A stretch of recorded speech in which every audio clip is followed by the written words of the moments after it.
I live in a city called Nairobi, and that is where my home is located, in an estate called Westlands.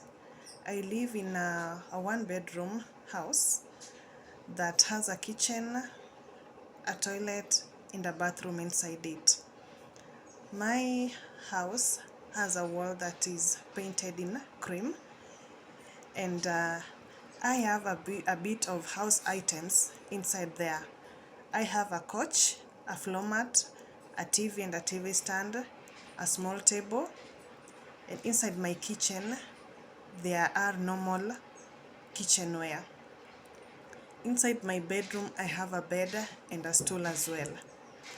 If there's something that I would love to improve in my house, is the size of my kitchen, being that I tend to feel like it doesn't meet my specifications for a kitchen. It is kind of squeezed, not allowing me to add some bigger house kitchenware inside the kitchen, things like the refrigerators. I also would love to bring more life into my living room by bringing in flower vases that will be containing flowers and lilies. I do enjoy watching films, most especially when I'm on my off day at any time during the week. My most enjoyed films are the Nollywood films, to be specific, those that are from the Nigerians.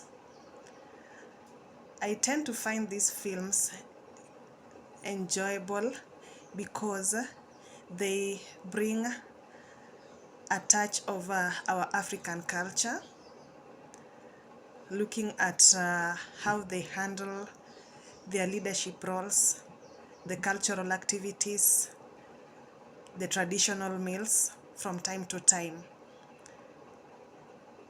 As a child, I did not watch TV so much, or even not at all, because during those days we had no luxury of having a television, being that the world was still developing, especially in my country. We could only get to see such things at the cinemas. About foreign languages being displayed in films in my country, yes. From time to time nowadays, when you open your TV, you get yourself bumping into an action movie, for example, filming the Chinese and the Japanese, which mostly display or action is done in their language.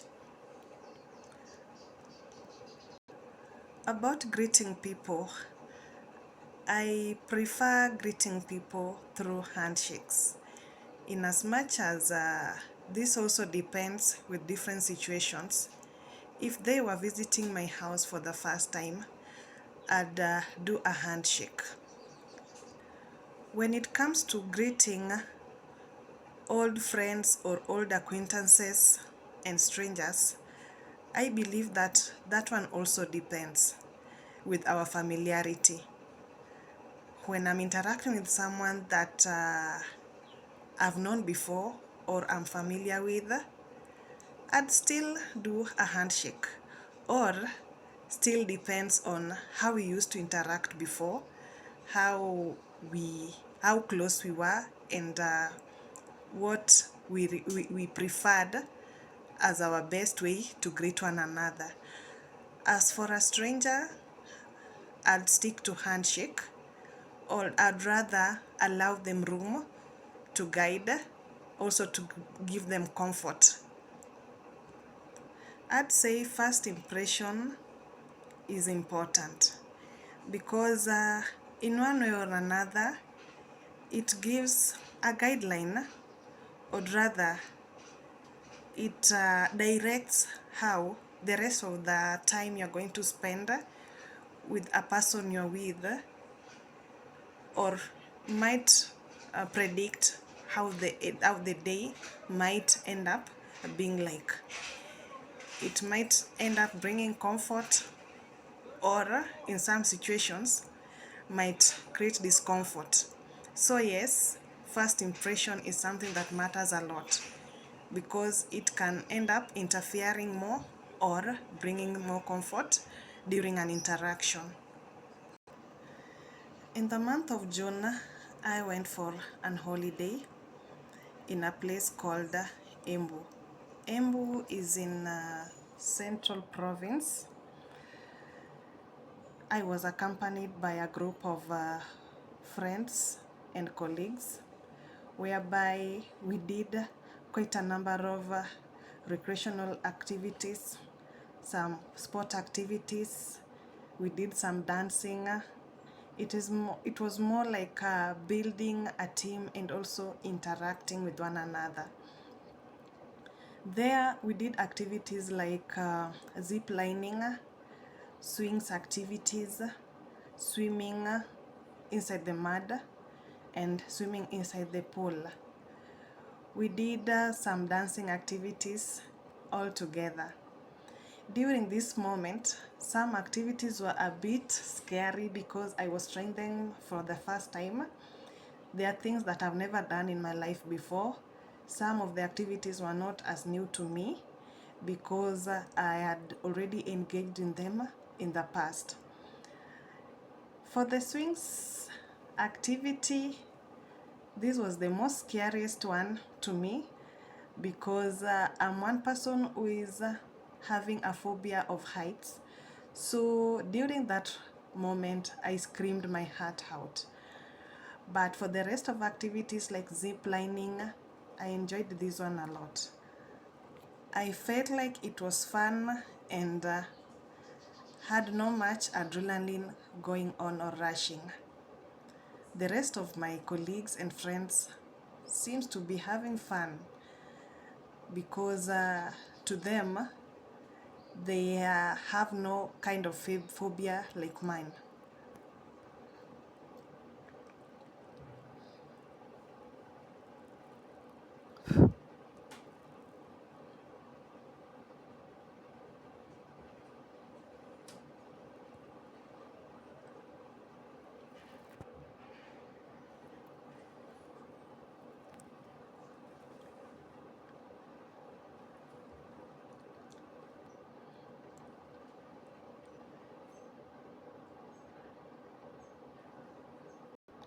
Some people like traveling alone because generally we are created with different personalities. Some naturally are lone people, or rather we call them the introverts. They find peace or solace during time spent alone. This is not just during traveling, but even during other events in their lives.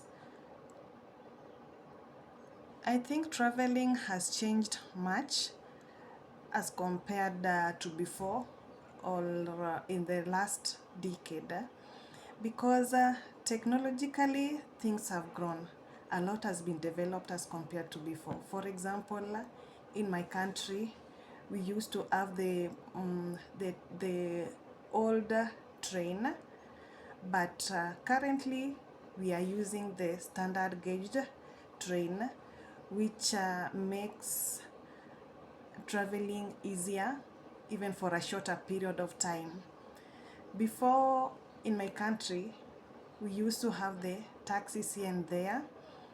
The matatus or the shuttles were not readily available as compared to now. In addition to that, when we look at our roads nowadays, it has enabled traveling an easy thing. There has been an improved infrastructure, at least in every county in my country, making traveling a changed thing in the last decade. Traveling changed people because in my opinion, when you travel, you not only get to travel alone, but around people.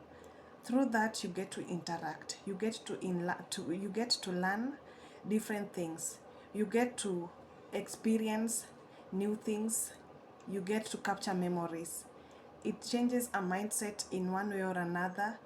You get to decide the means of transport you'd like to use, and that comes by experiences different modes of transport as well. So it has changed people a lot.